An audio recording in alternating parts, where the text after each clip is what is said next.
după cum v-am obișnuit, sau încercăm să vă obișnuim, cu rețeta zilei.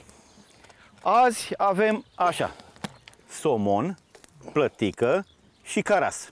Mai avem ananas, că rimează cu carasul, roșii de Bordeaux, ceapă de Israel și da, mă rog. Încercăm să facem ceva pe baltă. Deocamdată ce am prins este în juvelnic, nu vă arătăm, dar o să începem să preparăm ceva cu ce am prins. Cătălin, spune-mi ce faci acolo, că văd că... Ce am prins eu? Am prins 3-4 lemne pe aici, pe la localnici și încerc să le sparg un pic.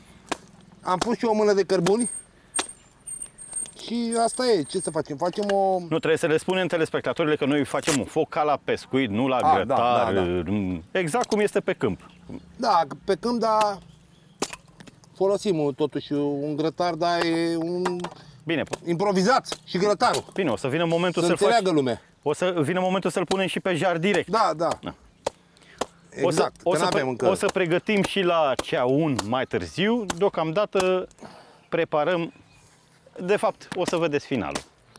Acum doar v-am prezentat.